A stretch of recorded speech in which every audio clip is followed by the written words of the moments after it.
Magandang araw mga boss, so ito na nga ang resback ng Alphas laban sa Shiga Lake Stars na tumalo sa kanila last season. Ito pa naman ay pre-season game, ibig sabihin hindi pa malista ang kanilang standing. First quarter Suarez to Kai connection, maganda ang starting talaga ni Coach Anzai at nag-twin tower siya. Sana ay ma-develop ito ng gusto.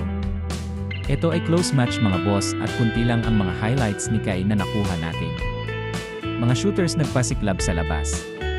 Ito pa ang isa. Maganda ang spacing pag nasa loob si Kai.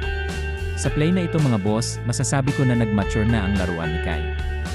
Dati pinipilit niya ito, pero ang assist na to iwas offensive foul. Ano sa tingin niyo mga boss? Parang may kahawig itong dancer na to, pero si Risa ang name niya.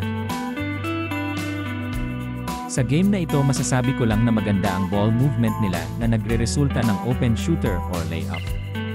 Sana lang hindi magbago ang laro nila sa opening season next week na yan.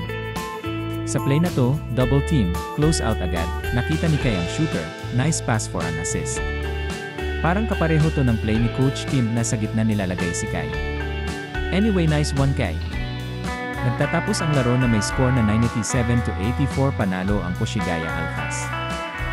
Sa mga practice nga nila ay nabanggit ni Coach Anzai ang importansya ng team chemistry para makabisado nila ang isa't isa. At andyan ang importansya ng point guard at team captain nila. Nabanggit din ni Kai na underdog sila ngayon at kailangan nilang mag-work hard at do their best din. Tune in lang mga boss sa mga next games at God bless sa inyong lahat.